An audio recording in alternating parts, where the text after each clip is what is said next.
Halo teman-teman, untuk video kali ini kita akan membahas tentang intervensi pemerintah Indonesia dalam impor baju bekas. Namun sebelumnya, teman-teman jangan lupa untuk subscribe channelnya aku ya. Nah, sekarang kita langsung masuk ke pembahasan kita hari ini. Untuk sekarang, teman-teman pasti lagi heboh nih tentang berita TikTok Shop di-ban di Indonesia. Tapi, teman-teman tahu nggak? Ini sebenarnya bukan pertama kali pemerintah Indonesia mengintervensi perdagangan di pasar Indonesia.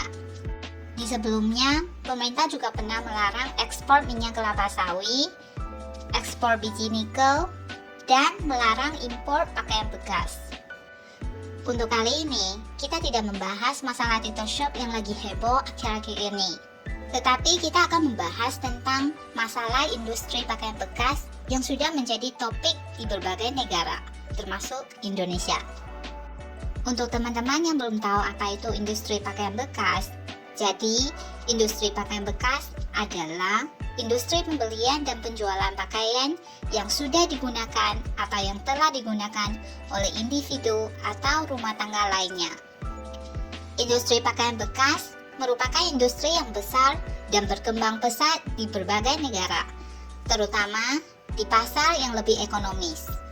Meskipun sering dianggap sebagai pilihan yang terjangkau bagi banyak konsumen, namun industri ini juga membawakan banyak dampak negatif bagi pertumbuhan ekonomi. Contohnya di Indonesia, dampak impor pakaian bekas dapat menurunkan daya saing dalam negeri, mengurangi lapangan kerja, meningkatkan sampah tekstil, berpotensi membawa penyakit, serta menghambat pertumbuhan industri lokal dan berdampak pada perdagangan internasional. Oleh sebab itu, pemerintah Indonesia melarang impor pakaian bekas dengan mengeluarkan beberapa peraturan. Tujuannya adalah untuk membatasi masalah-masalah ini.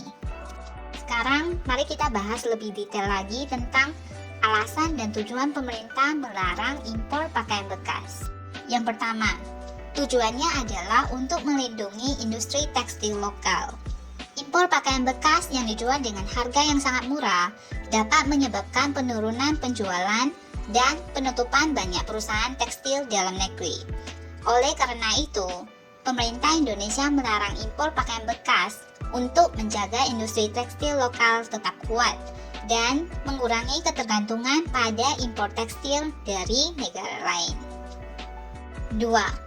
Tujuannya adalah untuk pelindungan terhadap hak buruh Indonesia. Industri pakaian bekas seringkali dihubungkan dengan kondisi kerja yang buruk dan eksploitasi buruh.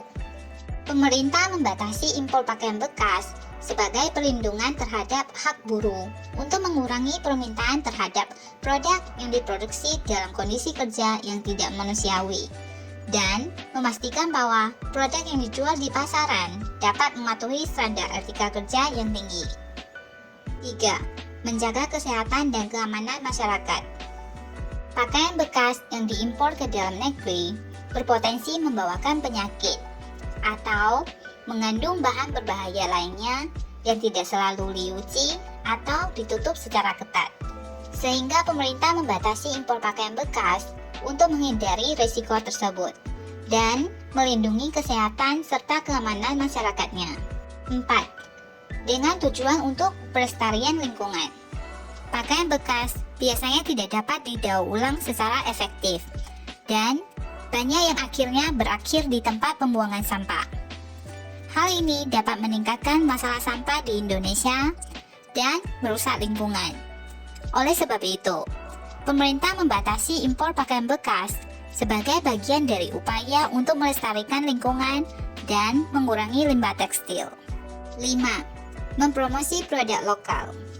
Melarang impor pakaian bekas adalah salah satu langkah pemerintah dalam mendukung UMKM. Dengan memprioritaskan atau mempromosikan produk lokal kepada masyarakat, agar industri lokal dapat tumbuh dan bersaing dalam pasar internasional. Dalam melakukan intervensi terhadap perdagangan, pemerintah Indonesia selalu mencari keseimbangan yang tepat antara melindungi kepentingan dalam negeri dan memenuhi kebutuhan konsumen. Untuk memastikan bahwa intervensi yang dilakukan tidak merugikan pihak manapun dan dapat memberikan manfaat yang optimal bagi masyarakat Indonesia.